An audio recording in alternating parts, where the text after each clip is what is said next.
Hello, the pattern I'm working through is New Look pattern N6720. So what you will need to choose your sewing pattern size is your body measurements and also the chart on the back of the envelope, which you will be comparing your measurements with. So with sewing patterns, the cup size is worked out in comparison to a B cup. I have traced out my starting sewing pattern size, and I've copied out all of the markings, the bust point, the waist, the center front, as it says on the sewing pattern. So whenever you are doing alterations on a sewing pattern, always draw in your seam allowance, because your alterations will be done up to or on this line. If you are outside of the B cup range, you will be tracing off your pattern pieces in the starting size of your high bust measurement that correlates with the bust measurement on the envelope. When you are altering a sewing pattern, the order in which you should alter your pattern would be the length, and then the darts, and then any circumference measurements. This last example that I'm doing will be for a very full bust adjustment. So that would be your high bust measurement compared to your full bust measurement. If the difference between those is more than 5 inches, you can follow this method. This method has been taken from sewbusty.com. To start off with, I have once again checked the bust position on the body. So it might not correlate with the sewing pattern. Put the sewing pattern on your body and mark in your bust apex. Also make sure that you have drawn in the sewing line on your sewing pattern. The first line that you're going to draw is once again a line from your new bust point parallel to your grain line. From here, things get slightly different to your full bust adjustment. You're now drawing 2 lines above your new bust point. One goes to the center of your shoulder onto the sewing line, and the other one goes slightly higher than a full bust adjustment. So I would say about halfway in your armhole. You're also going to draw the central line of your original dart, but you're going to direct that to your new bust position. So for a very full bust adjustment, we will be adding a couple more darts, and that will give more shaping to the bust without making the dart too pointy. I'm also going to draw a line across the bottom. So now I'm going to cut up some of these lines. I'm going to cut from the waist through the new bust point to the sewing line on the shoulder, and then also to the sewing line on the armhole. I'll also be cutting this away. I'm cutting to but not through the sewing line and leaving a hinge. I will also be cutting through the center of the dart and leaving a hinge. So when doing a very full bust adjustment, it is similar to a full bust adjustment where we're adding some width through the front piece. Let's work on an example which is an F cup in sewing sizes. Let's say there's a 6-inch difference between your high bust and your full bust. That means we need an extra 4 inches across the front only. Remember, it's the difference in your high bust and your full bust. Take away the B cup.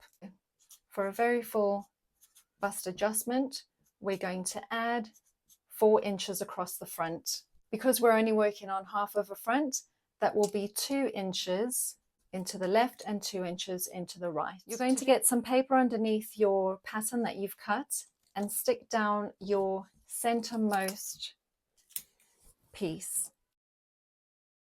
Because you've got 2 parts of the pattern that can open here, it's up to you to decide if you want any fullness across your chest. People's busts are different, so just work out if you think that you'll want a little bit of width across your chest.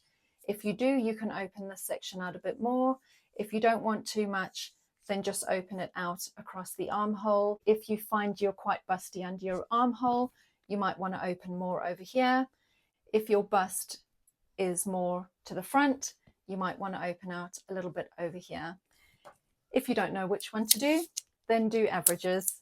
Okay, so we want to keep the rest of the pattern as flat as possible. We're going to add in our 2 inches. Remember, we want 4 inches across the front. We've already got 2 inches from the B cup, and that will be 6 inches in total. So we're going to add in 2 inches or 5 centimeters. That is drawing a line parallel to the grain line from your new bust point down. You're then going to bring your side piece to match that new line that you've drawn. You can now decide on the shaping that you want here. The more you close the front, the bigger the bust dart is going to be. So this is what we're trying to just balance out here. After you've done your alterations, the pattern must be lying flat.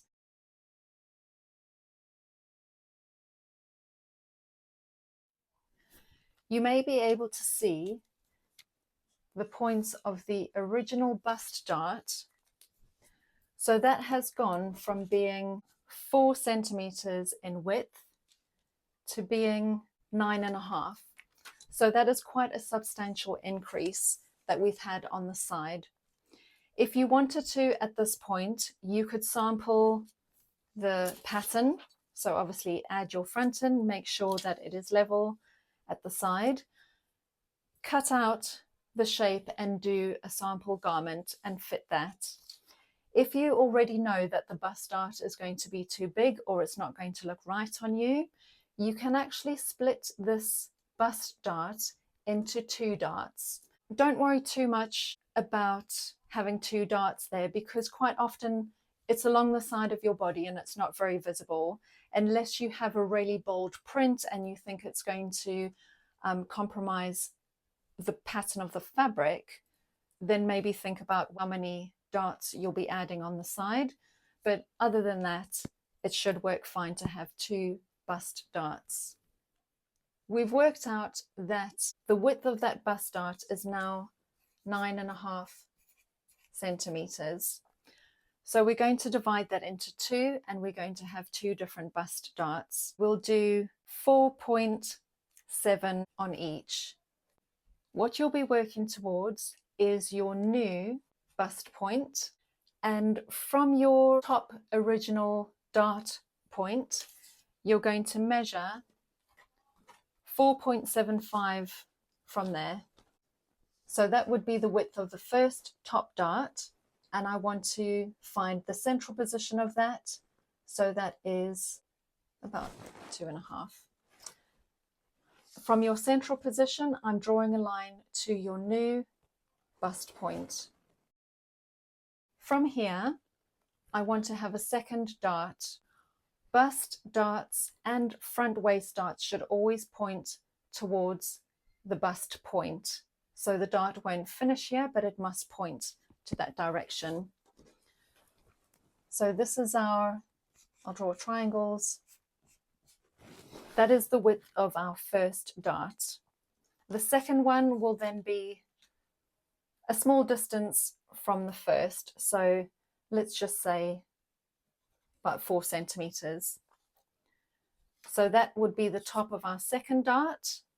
I'll draw a circle around that one. The second dart is going to be 4.7 centimeters deep, and I want to find halfway. I'm just measuring down towards the waist. It's a bit awkward because the side seam as it is not how it's going to finish off. So just do your best to work down from the top. The triangles will be our first bust dart. The circles here will be our second bust dart. This is the central line of our second bust dart, and it must be pointing to the new bust position. We know that the bust darts don't finish at the bust point. We're going to finish them a bit further from that bust point. The bigger your bust, the further away it can finish. So for this one, we're going to do, let's say, about 4 or 5 centimeters from the bust point. Let's go 5 centimeters. Okay, remember this is a very full bust adjustment where the difference between the high bust and the full bust is 6 inches. So these points here are the new dart end points, and I'm going to draw lines. So these are the sewing lines of your 2 bust darts. Okay, that's dart number 1. This is bust dart number 2. So this is how much we're adding into the pattern. Also here, wherever the brown paper is how much we're adding in. We now have 2 bust darts. As before, we've also added in to the waist, so we can deal with that a little bit later. What I'd like to look at first is getting the shaping of the side seam to match your back. So that is the back bodice as traced out from your sewing pattern, and this is our front. What I'm going to do next is fold out these bust darts and make sure that the side seams are matching. I'm going to fold along the lower edge of each of the darts and bring the lower line to meet the top one. So I'm doing 2 darts in total. To fold them out, I'm going to hold my finger at the new dart point and fold this. So that's 1.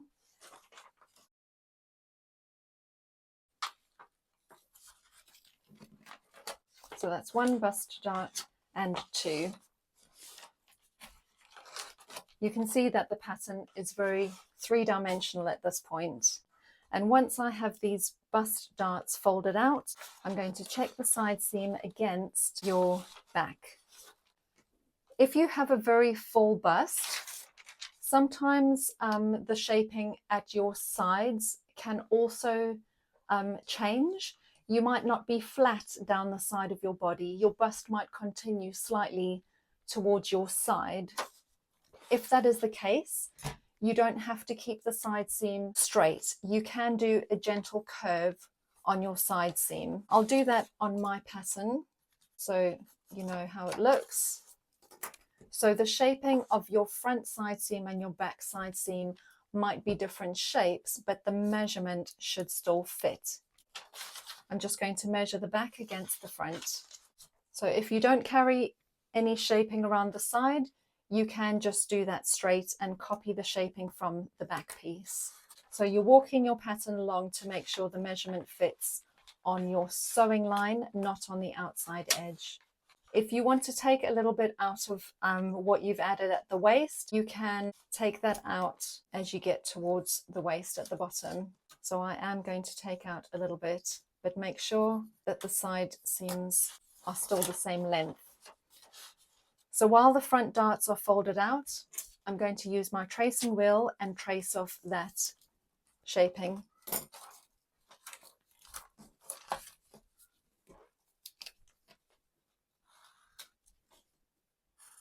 So that is now the new shape of your darts. I'll colour those in.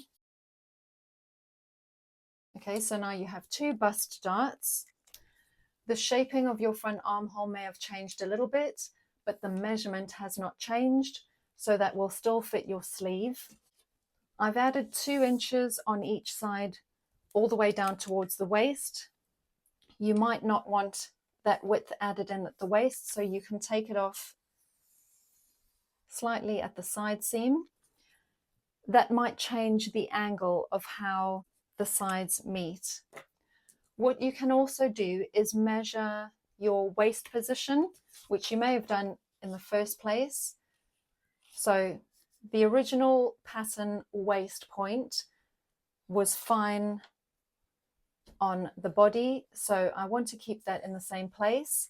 However, I need to drop this to meet that. Before I work out how to do that one, I'm just going to draw in my seam allowance again and check the angle of how the side seam would look if they were sewn together. You can also mark in notches on your back panel so you know where these should meet when you sew them together. Basically, I'm just jumping over where the dart would be if I folded it out. Okay, that is correct. So on my back bodice, I've got 2 new notches here, which will match up the notches on the actual darts. At the side seam at the bottom, I know where that should end, and I'm now checking the angle of how that would look if the side seams were sewn together and then opened out. Okay, this side panel has dropped down, which is absolutely fine to accommodate the length over the bust, but you can decide at this point as well if you want to continue this line going up slightly straight, or if you want to add length because of the bust. So I think I'm going to angle it up and then straighten it off. And for that, I'm just going to use a right angle and continue that line. I'm also going to continue the line from the original cut that we made in the pattern. So now you can actually see, hopefully, let me draw this in. So this is our new front waistline up to that point.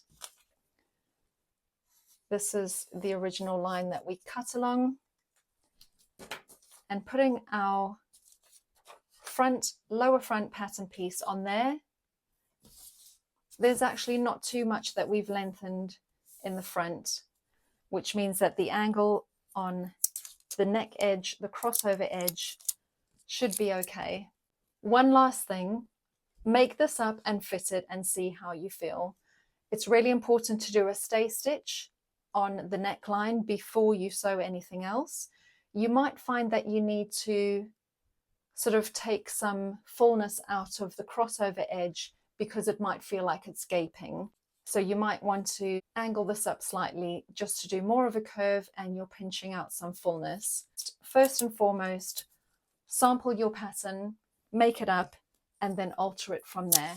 So I've now got my back piece and my new front piece. I'm just going to cut around this, and then I can do a sample.